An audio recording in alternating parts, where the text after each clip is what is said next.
Hi, this is a brief intro.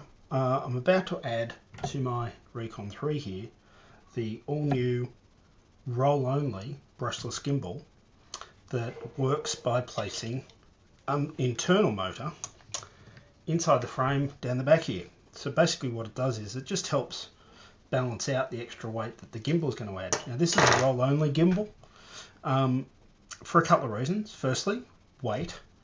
You're not going to be able to hang a very big gimbal with an extra motor and stuff off the front of the Reconn 3 as it exists. Secondly, you're going to get the blades hitting the gimbal if it's the full-on gimbal and you've got a large blade on the front of the Reconn. Way around that, of course, is to replace the standard 170mm booms with 300mm booms or 260mm booms, and that will extend the arms out and get them away from the larger gimbal. Alright, but I want to keep my Reconn nice and compact, and really I find with most videos that it's the roll. It's the seesawing of the airframe that gives you the motion sick look. A little bit of this doesn't really hurt, especially if you're doing very careful shots. If you're just flying slowly or at constant speed and you set it up properly, a little bit of this doesn't really hurt so much, but that starts to make people seasick. So that's why this is going to be a roll-only gimbal on this. We've had them for a while from Multi-rotor on the tricopters and really any airframe. There's been the pivoting gimbal at the front with servo. So really this is just an upgrade of the servo based gimbal to a brushless motor driven gimbal, and it also has the advantage of being built in. So cool thing is, if we just take our existing 8-ball mount and carbon tube off the front of our existing Reconn 3, that is actually the first component of the gimbal built. The only thing you might want to do is play with this length of rod. I've found 40mm on this length of rod here. I've actually cut it off to that length to be a really good size. Keeps the camera in close enough to the body, and it's going to allow me enough room to get the hatch of my GoPro 3 open to get the camera in and out of the case. Alright, the case is going to have a sensor on it, so it's not going to be an easy thing to remove from the case from the airframe. So I've actually bought a dedicated case for each airframe that's getting a brushless gimbal. You don't have to, but you know, really for the rest of the exercise it's quite not a great additional expense. Okay, first component we get in the box of bits. Now I'm working here with a prototype set of parts. What finally ships as part of the kits will vary slightly, but I'm just going to go over what I've got. Most of it won't change. The only real change will be things like boom links and stuff like that. Alright, so we have a motor, and that's going to go inside the frame at the back.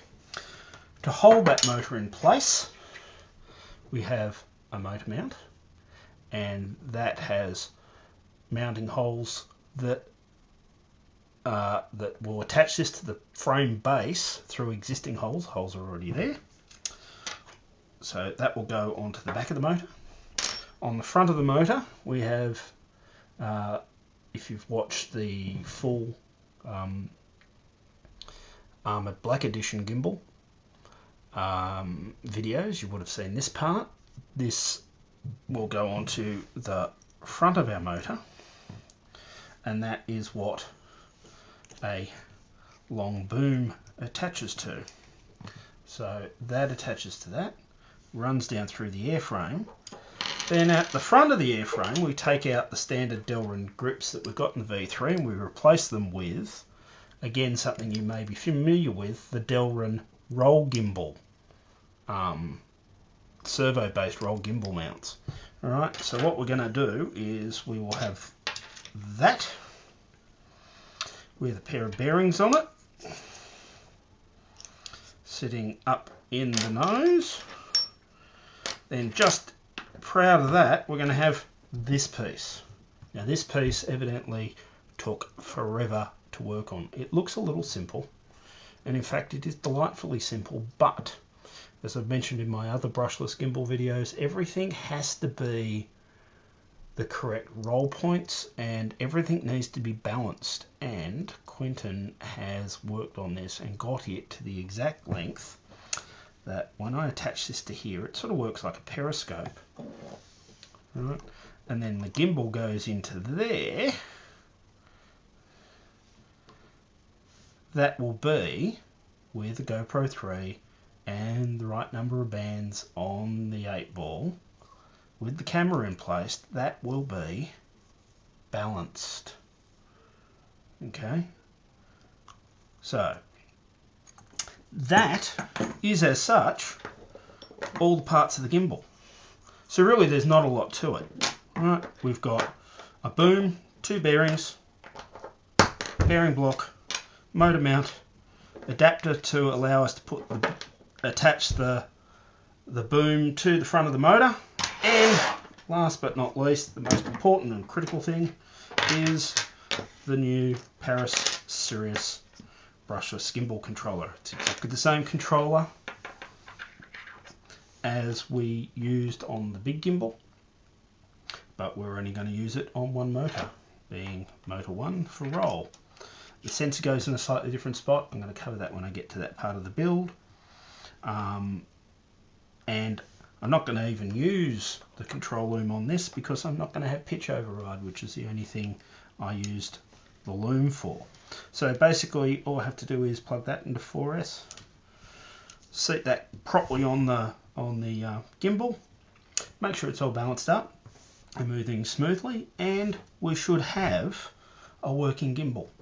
As I've said in my troubleshooting videos on the big gimbal, this comes preloaded, pre-calibrated with the sensors pre-calibrated, and the PIDs are already set, done for the motors and gimbals.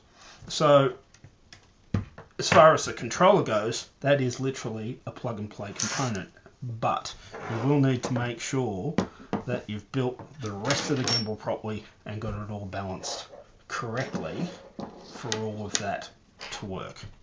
Alright, so I'm going to go away. Now that I've got the bits piled up, I'm going to go away. I'm going to do a dry assembly of it and make sure it all works properly. Come up with, I've already spotted a couple of things I just need to double check.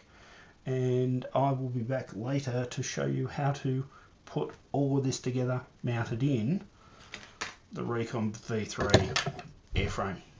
I'm really looking forward to this. This is something I've been waiting on since I first saw this back in May. So I'll be back later with some details of how to put it together.